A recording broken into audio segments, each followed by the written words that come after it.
Então, gente, gravando aí, né, essa aula para a turma aí de farmácia aí do Pitágoras. Então, vamos caminhando, né? Hoje nós vamos falando de propriedades fisicoquímicas, né? E como que essas propriedades fisicoquímicas elas interferem na ação de um fármaco, né? Hoje nós vamos trabalhar especificamente duas dessas propriedades fisicoquímicas que são importantes, que é o grau de ionização e a lipofilicidade. Lembrando, o fármaco, quem já fez farmacologia deve lembrar, ele tem que vencer uma série de etapas, principalmente quando a gente fala da via oral, né? Ele tem que vencer uma série de etapas até conseguir chegar no alvo biológico dele, né? Seja lá um receptor, uma enzima, uma proteína carreadora, seja lá o que for, esse fármaco ele tem que vencer uma série de etapas até chegar lá, né?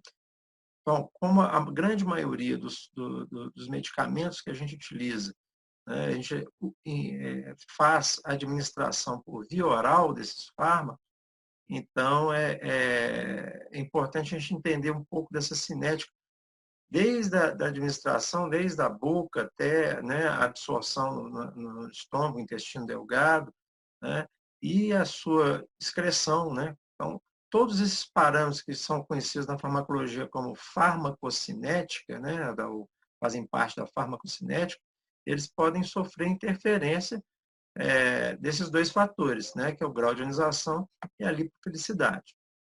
Então, quer dizer, antes de alcançar esse sítio onde que ele vai interagir, né, ele vai pular, né, vai ter que passar por diversas etapas.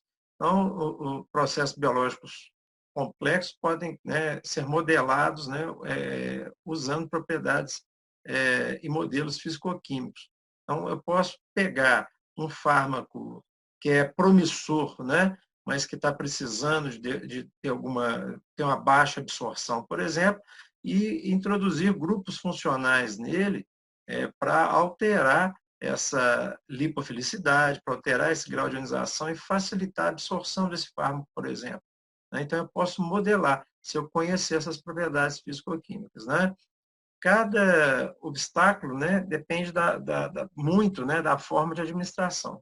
Por exemplo, quando eu administro por via intravenosa, eu já pulo essa etapa de absorção. Então, fármacos que têm dificuldade de serem absorvidos por via oral, se eu administro por via intravenosa, eu já eliminei esse problema.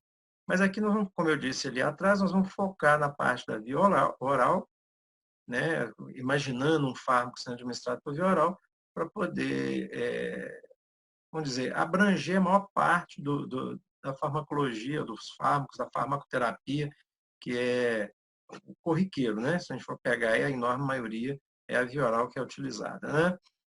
Muito bem. Então, o fármaco por via oral ele tem algumas obrigações a serem cumpridas, né? E algumas barreiras a serem vencidas. Então, a primeira coisa que ele tem que fazer é se dissolver ali nos líquidos do estômago, né? No suco gástrico, depois no pancreático, ali naquela formação do quimo, aquilo tudo ali, né? Na verdade, a gente utiliza o aparelho digestório para poder, que é próprio para absorção de nutrientes, para absorver também os fármacos, né? Então, tem que ocorrer essa dissolução, né? Mas não basta só dissolver, ele tem que ficar intacto, né? Nos diferentes pHs que vão aparecer aí ao longo desse trato gastrointestinal, de 1 até 8. Tem que ficar intacto também no contato com a flora intestinal, né? Então, alguns vão ser absorvidos ali no intestino. Então, os micro-organismos não podem, que são às vezes comensais nossos, mas eles não podem interferir na ação daquele fármaco ou na estrutura química daquele fármaco. Ele vai ter que ultrapassar membranas, né? Ele vai ter que ficar intacto o metabolismo hepático, ou pelo menos parcialmente intacto. Tem que evitar, né, transporte ativo pela bile, para ser excretado pela bile, então não chega nem a cair na circulação, já iria direto para a bile. Né? Evitar a excreção renal logo no início, né, para poder conseguir permear os órgãos, né, chegar nos órgãos, e aí encontrar os seus locais de ação, né?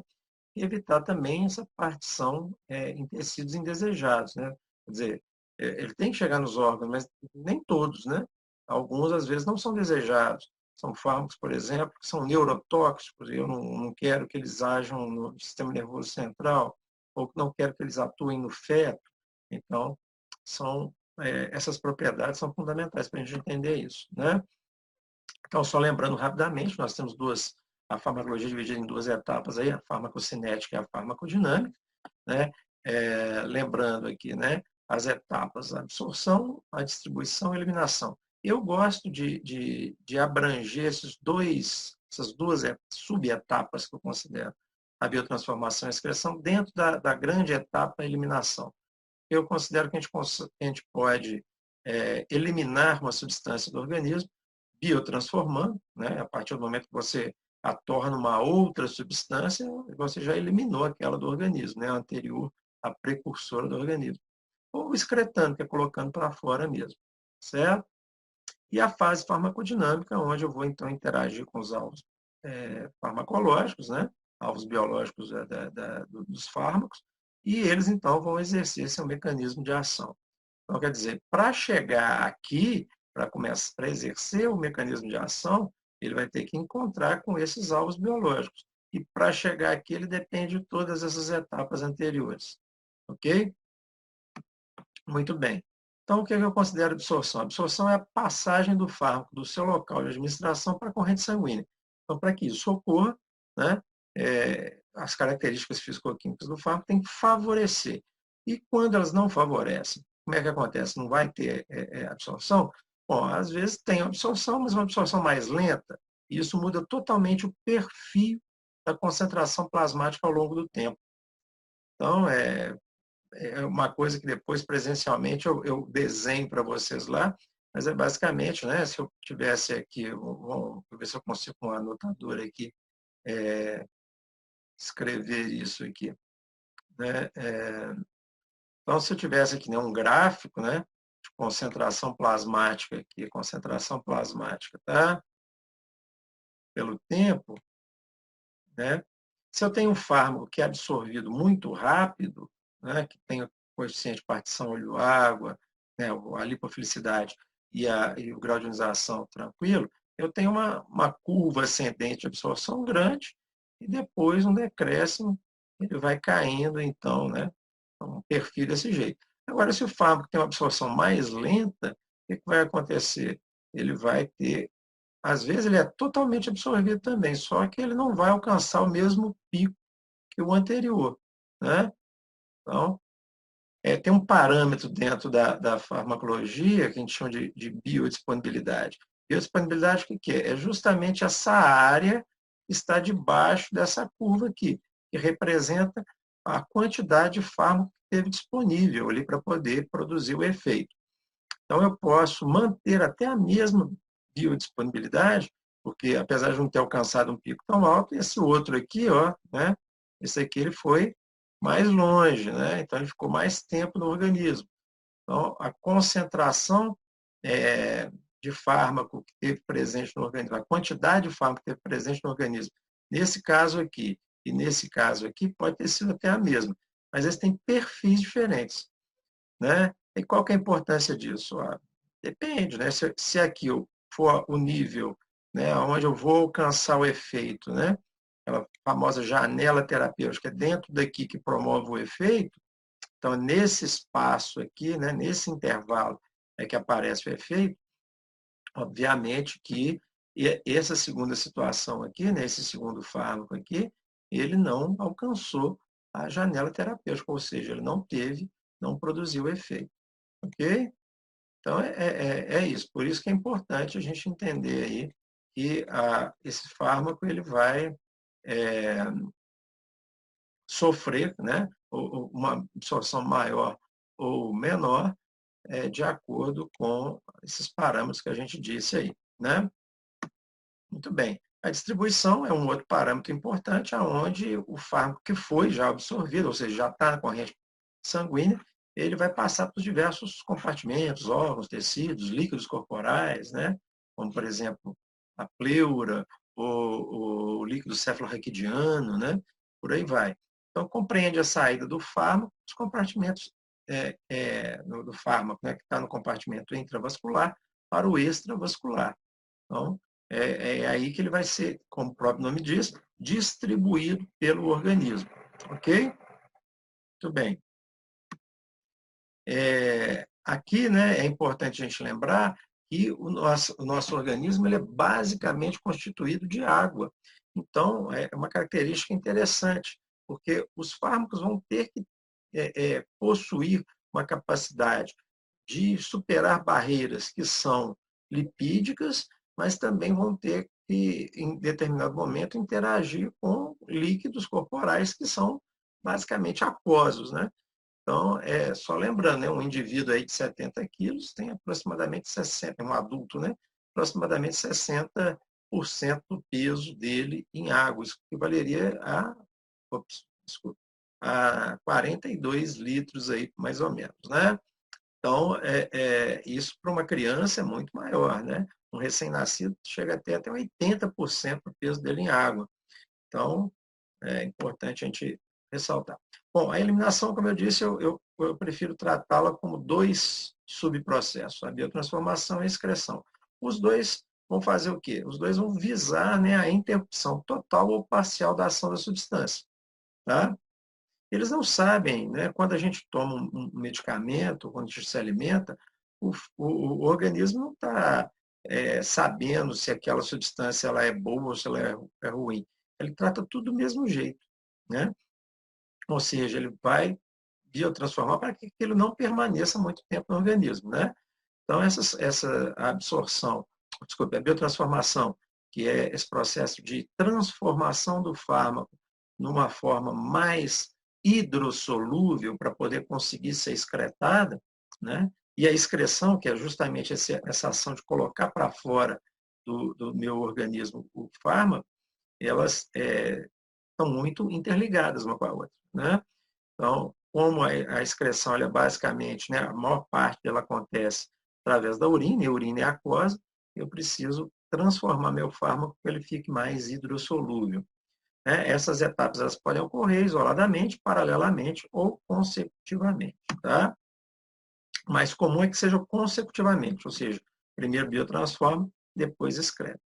E a biotransformação? O que eu considero biotransformação? É o conjunto de ações, né, de alterações maiores ou menores, basicamente produzido por processos enzimáticos, e o meu fármaco vai sofrer no organismo para ser, então, depois, para aumentar a polaridade e facilitar, então, a excreção.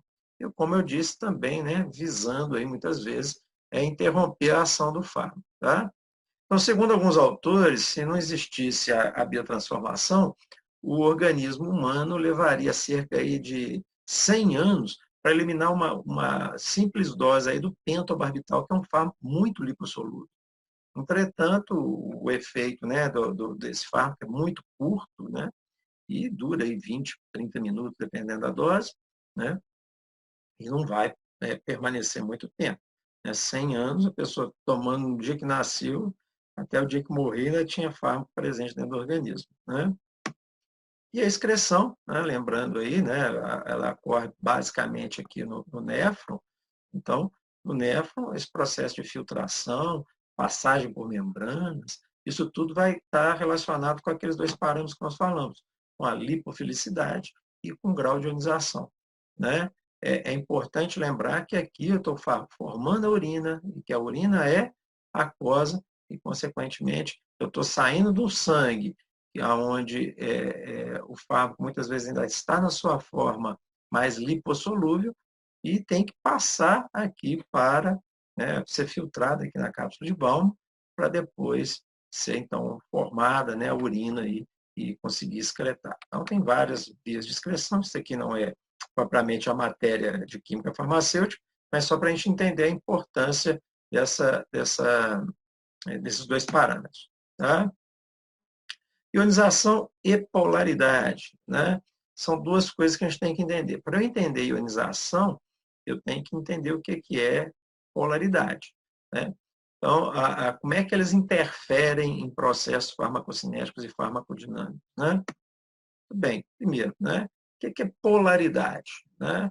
Então, polaridade, quando a gente lembra, por exemplo, de uma pilha, né? Uma pilha ela tem dois polos, tem um polo positivo e um polo negativo. não é? Então, quando a gente fala de polaridade, é isso, é quando eu tenho cargas distintas dentro de uma mesma molécula, né? Então, eu crio uma polaridade nessa molécula. Aqui embaixo nós temos a figura da água aqui, né? A água, a gente sabe que ela é polar, justamente por isso, né? Pela ação, né, da eletronegatividade muito grande do oxigênio em relação aos hidrogênios, que formam a água, ela meio que monopoliza os elétrons. O elétron tem carga negativa, um de cada hidrogênio, ele vai ficar, ele não rouba o elétron direto do hidrogênio, mas fica com uma, a gente chama de carga aparente. Como são dois hidrogênios, essa carga aparente vai ser uma carga negativa, e como são dois, né, vão ser duas cargas aparentes negativas aqui do lado do oxigênio. Ao passo que para o lado do hidrogênio, o contrário, se eles perderam o elétron, eles vão ficar com carga positiva, cada um deles. Então, se eu dividisse, né, vou pegar aqui de novo um negocinho para desenhar, se eu dividisse essa molécula, se eu dividisse essa molécula aqui, ó, né, eu teria um lado negativo, não é isso? Esse lado aqui é negativo, e esse outro lado aqui é positivo. Assim como tem aqui na nossa pilha, né? Nossa Senhora, que seta maravilhosa que ficou essa, né? Muito bem.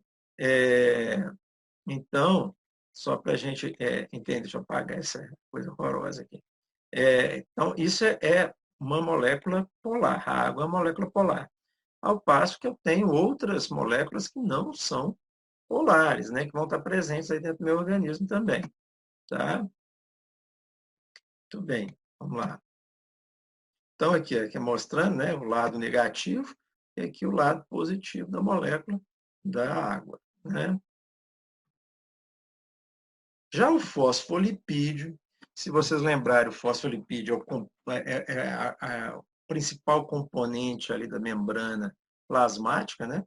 Como eu tinha desenhado em sala de aula, e agora mostrando aqui, né? Ele tem uma cabeça, né, composta por um grupamento fosfato e um glicerol, e dois ácidos graxos na cauda aqui, né, esterificados aqui, né, formando então esse chamado fosfolipídio, né? Então é a cabeça polar, porque está vendo carga aqui, né? Tem muito oxigênio e tal, e eu tenho uma cauda apolar, porque é basicamente cadeia de carbono, é hidrocarboneto, basicamente, né?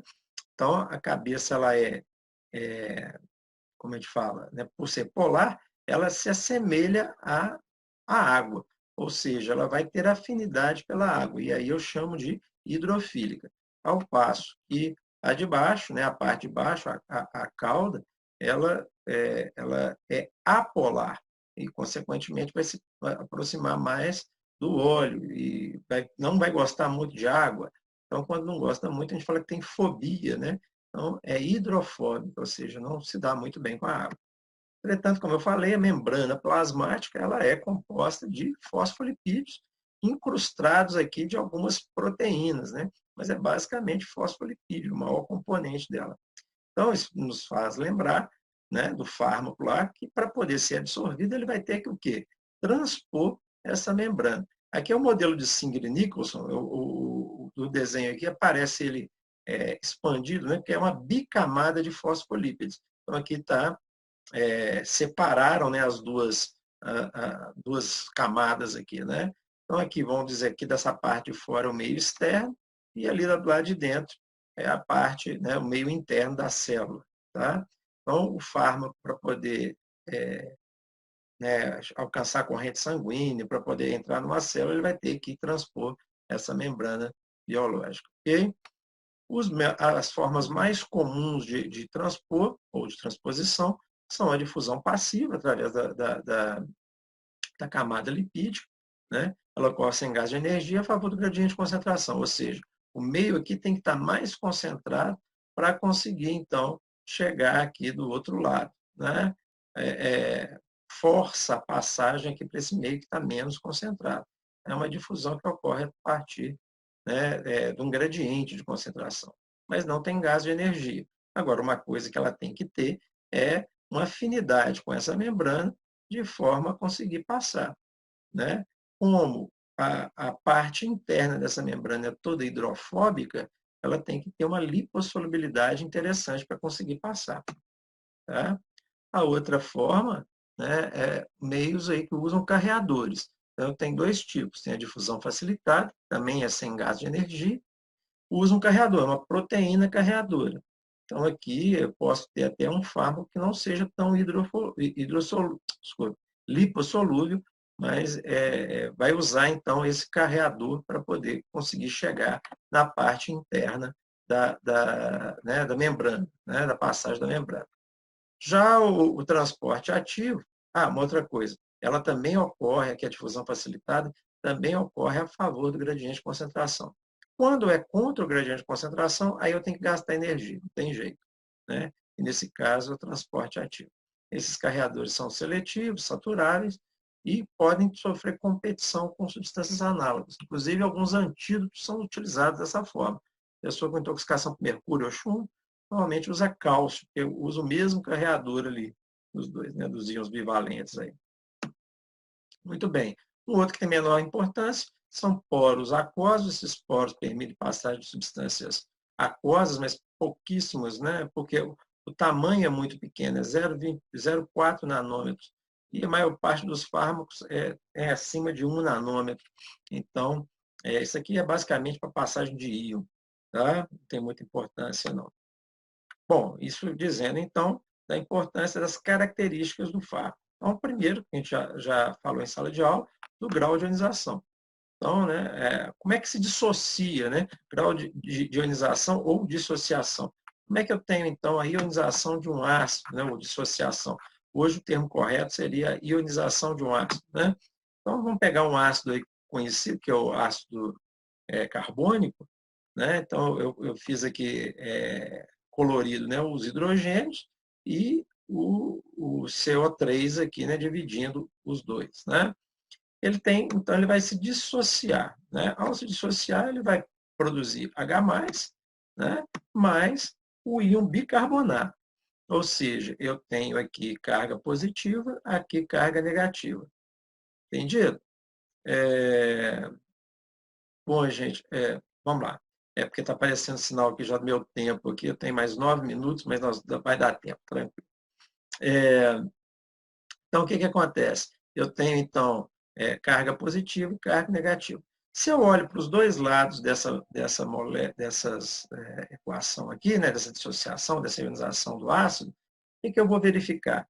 Que tem um lado onde não tem carga e o outro lado onde é que tem carga. O que a gente falou que acontece quando tem carga? Eu aumento a polaridade. Então, essa aqui vai ser uma forma mais polar do que a de cá. Tá? Então, aqui, ó, essa forma ionizada que eu tenho, então, a formação de íons, esses íons são mais polarizados, né? Esse tem carga, do que o outro lado, que é não ionizado. Tá? Então, qual das duas é mais polar? Do lado esquerdo ou do lado direito da equação? Aqui, no caso, o lado direito da equação. Certo? Muito bem. Então, há uma constante de dissociação desses ácidos aqui, né? Então, esse que a gente chama de constante de dissociação ácida, ou né, constante ácida, ela é dada pelo quê? Ela é dada pela concentração dos não ionizados, ou seja, essa turma de cá, eu pego quantos, depois que dissociou aqui, né? Eu vejo qual que é a concentração dessa forma, coloco aqui, e depois vejo a concentração dessas formas e coloco aqui. Né? Então, o numerador é a forma não ionizada e o denominador é a forma ionizada. Então, a razão entre eles vai me dar uma constante dissociação. Só que acontece um detalhe aqui. Se eu tiver no meio neutro, beleza. Agora, se eu tiver, por exemplo, num meio ácido aqui, eu estou colocando um montão de H+, aqui, que você sabe, quanto maior a concentração do íon hidrogênio, mais ácido vai estar. Então, desse lado aqui, eu aumentei a concentração do hidrogênio. O que acontece? Eu vou deslocar o equilíbrio da minha reação, né? Então, eu vou deslocar para lá. Se tem ácido demais, se eu tenho produto demais, eu mantenho essa forma de cá. Eu evito, né? Eu eu não gosto muito dessa palavra não, mas eu reprotono, eu vou protonar novamente essa base conjugada que é íon bicarbonato e voltaria para o lado de lá. Mas, né, então isso aqui, se eu tiver... E aí, se eu tiver uma situação que é o contrário, eu estou tirando o íon H+, aqui, por exemplo, no meio básico, aí a equação vai para o lado de lá, né? Vai mudar o lado da... Então, vou aumentar a formação de produto. Se eu estou consumindo produto, eu levo a reação para o lado direito. Se eu estou com excesso de produto, a minha reação fica para o lado esquerdo, tá? Para o lado de cá. Ok? O que interfere, então, aqui? É justamente o pH, não é isso? Então, para poder alterar essa dissociação, ou grau de... Primeiro, constante é constante, né, gente? Constante eu não altero. Mas o pH pode alterar a proporção dessas formas ionizadas e não ionizadas aí dentro dessa... Então, essa é a famosa equação de Henderson-Hasselbalch, né? O Henderson-Hasselbalch, ele, né, colocou, né? Ele fez até dois modelos, né? Para um ácido fraco, né? Então, o pKa seria o pH mais o log da concentração das formas não ionizadas sobre ionizadas, igualzinho nós vimos ali atrás, né? No slide anterior. E para a base fraca? Para a base fraca, eu posso usar o pKb, que é a constante de dissociação básica. Entretanto, para facilitar, ter um padrão, né, utiliza pKa também. A única coisa que tem que se fazer é inverter aqui, né? Estão vendo? Ó, aqui é não ionizado sobre ionizado. Sobre ionizado. Aqui eu inverti. Eu passei ionizado para cima e não ionizado para baixo. Tá? Isso aqui funciona para ácidos e bases fracas. Para ácido forte é outro modelo. Agora, como a gente não tem quase nenhum, eu diria que não, se me perguntarem agora um exemplo, eu não vou lembrar de um fármaco que seja ácido forte ou base forte. Tá? Então, a maior parte deles são ácidos orgânicos fracos, tá? Então não tem não tem muito como fugir dessa forma aqui do Henderson-Hasselbalch para entender o grau de ionização.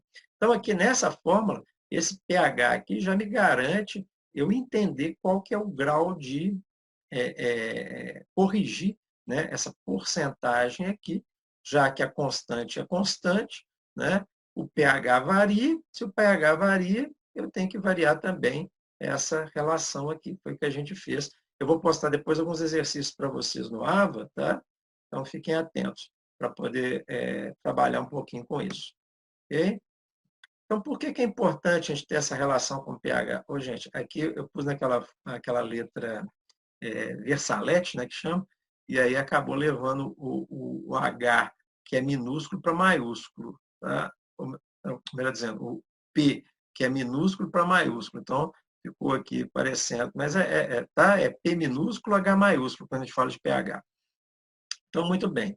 Então, só para a gente entender, né? A gente tem uma variação imensa de pH dentro do nosso organismo, desde o humor aquoso, que é 7,2, sangue. Agora, para a administração oral, é importante a gente ver aqui saliva, né? 6,4, no intestino delgado, 6,5, mas no estômago, ela cai para 1,4, 2, né? O estômago com presença de alimento pode ir até 7, dependendo do alimento. Então, é importante a gente entender que vai variar essa concentração. E daí, professor, o que adianta? Estou voltando aqui. Qual que é o problema aqui, né? Ó, se eu disse para vocês, vamos voltar ainda mais uma, né? Que a forma não ionizada ela vai ser menos polar do que a forma ionizada e, ainda mais, eu tinha dito, vou fugir aqui, vou voltar tudo, tá? Que para passar aqui pela membrana fosfolipídica era melhor ser apolar, né, já que a forma principal é por difusão passiva, e ela, né, sem gás de energia, a favor do gradiente de concentração, mas ela precisa ser lipossolúvel. Para ser lipossolúvel, ela tem que ser o mais apolar possível. Tá? Então, vamos voltar lá. Muito bem. Então, né, a equação, se eu altero o pH, eu vou alterar a relação de formas não ionizadas e ionizadas. Então, se o pH for desfavorável e formar muita forma ionizada, dificulta a absorção. Então, resumindo, eu preciso de mais formas não ionizadas do que de formas ionizadas, ok? Quanto mais formas não ionizadas eu tiver, melhor. A gente só precisa entenderem, eu tenho um timer rolando aqui, então tem 2 minutos e 20 aqui para poder encerrar, porque como nós estamos no módulo gratuito aqui do Zoom, ele dura 40 minutos. Não tem problema. O que eu vou fazer? Se acabar aqui, se interromper, eu reinicio e a gente põe um outro link lá, a gente reinicia e continua trabalhando, ok? Bom, muito bem. Aqui só para vocês entenderem, então, essa alteração. Olha só, esse aqui é o grau, a ionização né, um gráfico mostrando a ionização do ácido 2,4 de nitrofenol. Né? Então, o que acontece aqui? Lembrando, pH 7 é o neutro, abaixo dele, né, ácido, acima dele, básico. Né? Então, o que vai ocorrer aqui? Né? Esse é um ácido. Né? Então, quanto mais ácido, né, a forma do ânion e a forma neutra. Tá? Então, quanto mais ácido tiver, mais na sua forma não ionizada ele vai se encontrar. À medida que eu vou aumentando o pH aqui embaixo, vai acontecendo, a forma não ionizada vai decrescendo até chegar em zero, lá por volta do pH 6, 7, mais ou menos. Tá? Muito bem. Então, já estamos no último minutinho aqui. Então, só para poder te mostrar, o pKa dele, no caso, é 4,1. E aqui um outro, né, de uma base fraca. Né? Então, é o contrário. Na base fraca, quanto mais básico for, mais formas não ionizadas vão prevalecer. Ok? Aqui das sulfonamidas. Né? As sulfonamidas são fármacos, né, antibacterianos, mostrando aqui também que elas têm um pKa, né, perto do pKa delas, um pH ótimo de atividade, que é a potência delas. Então, se estiver dentro dessa faixa aqui, né, de pH, ela vai agir muito melhor. Bom, então me pediram para poder dar um pouquinho de um exemplo aqui, mostrar como é que faz o cálculo aí do pK. Muito bem, aqui eu tenho o fenobarbital, que é um ácido fraco, de pK igual a 7,4. E vamos imaginar a situação onde no duodeno eu tenho um pH de 6,4. Lembrando, né, a fórmula de Hans-Hasselbalch, né, ela né, o pKa é igual ao pH mais o log da concentração das formas não ionizadas dividido por ionizadas, isso se eu tiver um ácido fraco. Né? Se for uma base fraca, inverte isso daqui. Bom, beleza. Então, irão prevalecer formas ionizadas ou não ionizadas nesse pH aqui do duodeno? Né? Uma vez que o fenobarbital é um fármaco que, conhecidamente, encontra uma absorção assim, facilitada no pH ácido do estômago, que já não está tão ácido assim. Né? Então, vejamos, né? Vamos fazer substituição. pKa é esse de cá, né? 7,4, foi para cá. Né? pH, 6,4. Né? Substituímos aqui também. Beleza. E o resto permanece como incógnita, né? Que é o logaritmo. Bom, beleza. Então, agora eu passei esse 6,4 para o outro lado da igualdade. Então, ficou 7,4 menos. Estava somando aqui, passou subtraindo, menos 6,4. 7,4 menos 6,4 é 1. 1 é igual ao quê? É igual ao log da relação, então, entre as formas não ionizadas e ionizadas. E daí? O que isso significa, né? Bom, a princípio, nada. Vamos pegar, vamos fazer o antilog aqui para poder eu saber essa relação, né?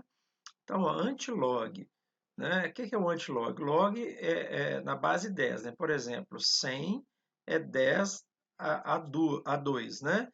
10 a 2, então o log de 100 é 2. 1000 é 10 a 3, então o log de 1000 é 3. Bom, então se eu pegar a base 10 e colocar esse 1 aqui que eu achei, né? 10 elevado a 1 é o quê? 10 mesmo, né? Então, beleza. Então, olha lá, ó, 10 Então, o que isso está me dizendo? Que para cada forma não ionizada, 10 formas não ionizadas, eu vou ter apenas, né, uma ionizada, né?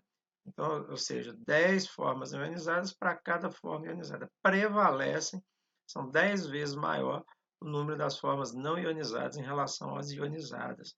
Isso, como a gente disse, essa forma não ionizada ela é uma forma menos polar e, consequentemente, mais fácil de ser absorvida do que essa de cá.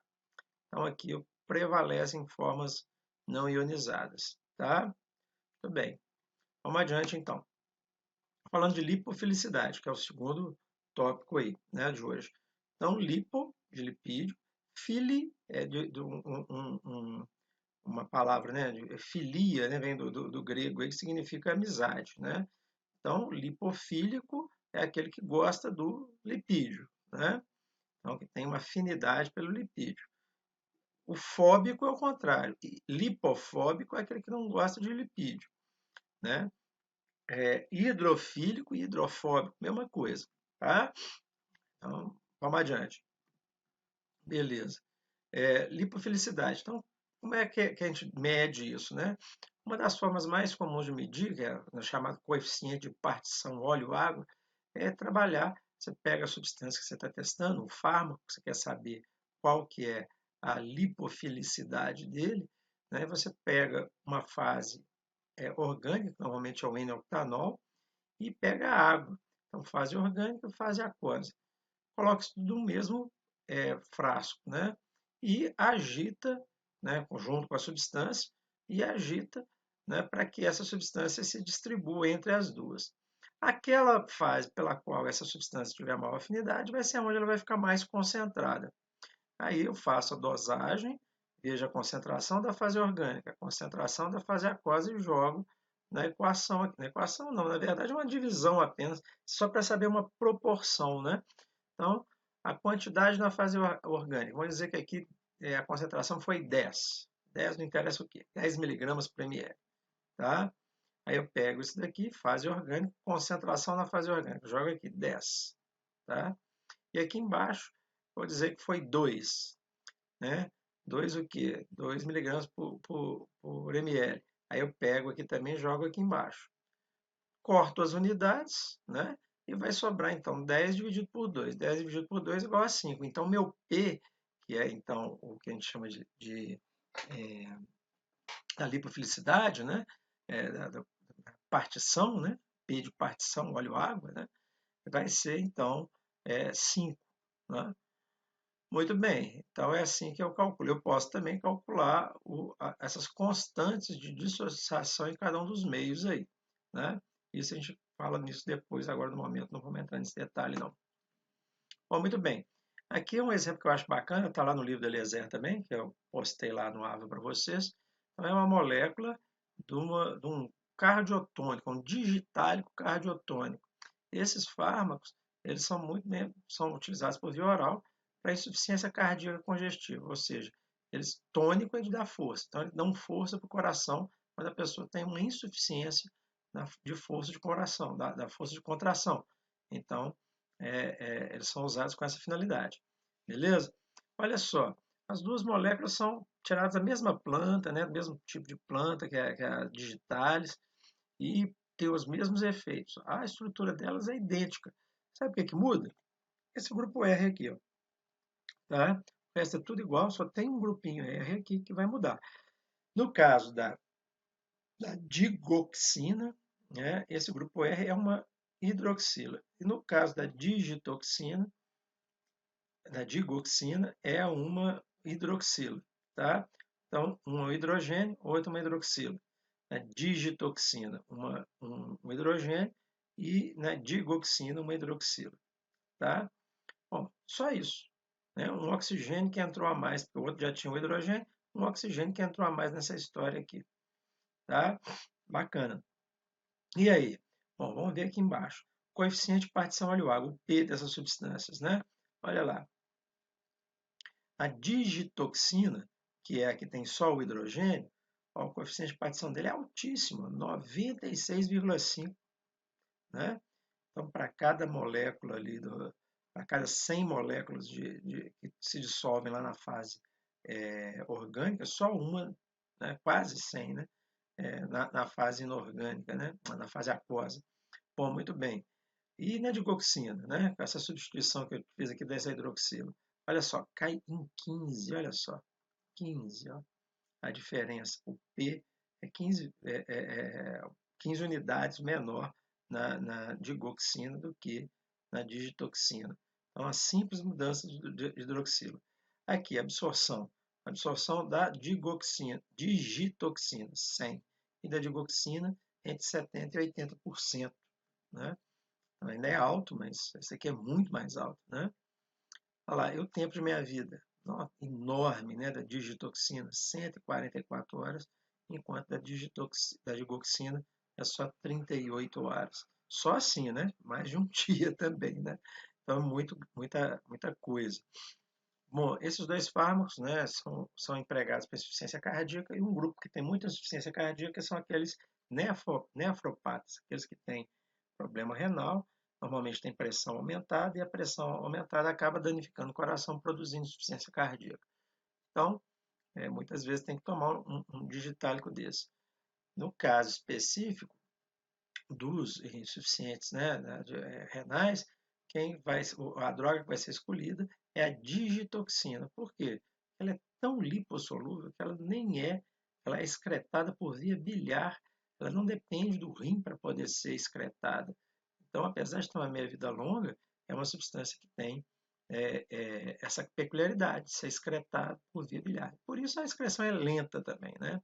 Sofre de ciclo enterohepático, depois vocês vão ver em farmacologia. Muito bem. No caso da digoxina, já tem uma fração grande sendo excretada, né, de 30% e 15%, entre 15% e 30%, sendo excretado, que vão ser também excretados por via renal. Então, aí é mais difícil de controlar essa substância. Então, no caso dos nefropatas, a escolha é a digitoxina, ok? Muito bem, aqui é só um gráfico mostrando a eficácia, né? Esse log aqui é log de IC50, vamos dizer que isso aqui é o efeito, né? Do efeito e pela lipofilicidade. Então, eu tenho os valores de lipofilicidade aqui em log P, né? Log daqueles valores de P, que vai ser o máximo de efeito, que eu vou alcançar o máximo de efeito. Então, quer dizer, à medida que a lipofilicidade cresce, cresce o efeito, mas chega um ponto que não, né? Chega um ponto que começa a cair, porque já encontra dificuldades de se identificar com as características da membrana. Ok? Muito bem. Qual que é a importância? Né? Bom, a importância nós já falamos ali daquelas substituições, né? Então, quando eu quero ter uma substância protótipo interessante, e eu quero fazer uma substituição nela, eu posso usar, né, de uma equação, a equação do Hansky, que é para poder prever como que vai ser a lipofilicidade da minha substância resultante dessa síntese. Né? Então, os substituintes, né, alteram não só a ionização, mas também a lipofilicidade de um composto. Né? Então, ao se planejar um fármaco, pode prever aproximadamente sua lipofilicidade. Então, Hans fez deduziu essa formulinha aqui. O que ela é? Né? Esse px, pH, vamos ver aqui no próximo quadro. Né? Olha lá, log de px. Px é o quê? É a lipofilicidade do composto resultante, ou seja, do produto que eu estou querendo criar, né? do fármaco que eu estou querendo criar. O pH, e aqui não tem nada a ver com pH de acidez, tá? Ele podia ter usado uma outra letra aqui para ficar melhor, mas, bom, tá aí, né? É a lipofilicidade do composto original. Então, a substância que eu estou usando de ponto de partida.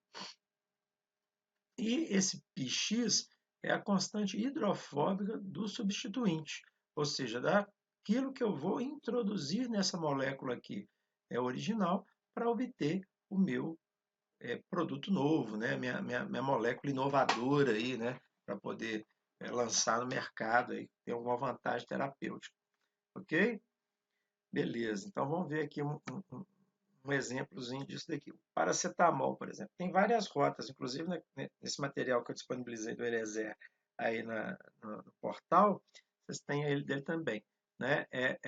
O paracetamol, né? Tem várias rotas de síntese. Né? Uma das possibilidades é partir do fenol. Então, volta aqui, ó, vamos ver ali onde é que está o fenol. O fenol aqui, tá vendo? O fenol. O fenol e a acetamida, né, juntos, eles vão produzir o fenobarbital. É uma possibilidade. Olha só, essa vai ser minha molécula base. É muito mais difícil eu ter isso daqui do que ter isso daqui. Então, essa aqui vai ser minha molécula base, é o fenol. Tá? Aqui vai perder um hidrogênio, vai se incorporar aqui e eu vou formar, então, o paracetamol. Tá? Olha, por quê? Aqui está a minha posição, né? Não sei se vocês lembram de química orgânica, mas posição orto, essa vizinha aqui, meta e para. Para é aquela que está paralela não, né? Na transversal aqui, né? Então, eu vou introduzir essa substância ali. Eu vou perder um hidrogênio. Eu posso prever, a partir do log P da molécula original e do coeficiente de hidrofóbico da substância que eu vou introduzir na minha molécula original, qual que vai ser o log do paracetamol? Vamos ver, né? Então, aqui, ó, vamos usar então a equação. O log de Px, então Px é esse de cá. Não, desculpa, Px é que eu vou produzir. Esse é o pH, molécula original. Vai ser igual ao log pH, então vai ser esse valor aqui, 1,45, mais meu valor aqui de π. Πx, x do que? Da molécula que eu vou introduzir, vou criar, o substituinte que eu vou criar, para usar para criar minha molécula. Então, como aqui é negativo, aqui vai passar subtraindo. Né? Então, olha lá. Então, log de Px vai ser igual a 1,45 menos 0,97, dando 1,48. Qual que é o valor real? Bom, já fui eu de novo errando aqui. Olha lá. O valor real é... Ops, volta. É 0,46. Eu achei 0,48. Levando em consideração que ainda vai tirar um hidrogênio aqui. Então, eu consigo, né, estimar bem o valor do paracetamol aí nesse caso. Né? Uma outra rota, só para a gente ver se dá certo com outras vias. Né? Então, o paracetamol a gente já sabe o valor. Então, tem a acetanilida. Acetanilida é fácil aqui, ó. A única diferença dela para o paracetamol é que o paracetamol tem uma hidroxila aqui, ó, tá vendo? Aqui tem um hidrogênio. Então, o que eu tenho que fazer? Introduzir uma hidroxila. Então, ó, qual que é a minha molécula base, minha molécula original? É a acetanilida. Qual que é o meu substituinte? É a hidroxila. Como é que eu faço? Olha lá. Px vai ser igual aqui ao log P do H, né? Que o H é essa molécula original, é 1,16, menos o πx, né? Que é o coeficiente de hidrofóbico, né? Dessa parte aqui, dessa molécula, que é menos 69. Quando a gente fala que é menos 69, significa que ele é bastante afim, né, da água, né? É constante hidrofóbico. Então, se está dando negativo, é porque ele, na verdade, é hidrofílico, né? E a hidroxila é. Então, olha só que bacana. Somando aos dois, aqui também negativo, né? Como é positivo com negativo. Então, vai dar 0,47, também bem próximo do valor original. Entendi? Também sai um hidrogênio aqui, lembrando. Bacana? Então, é isso. Essa aula vai continuar depois. Façam os exercícios que eu vou postar, leiam o artigo que eu já postei lá do Eliezer, né? As 8 páginas lá do livro, vocês lerem lá do Eliezer. E qualquer dúvida a gente vai se comunicando aí. Na semana que vem eu vou corrigir os exercícios que eu postar. Tá ok? Grande abraço e boa noite, tá?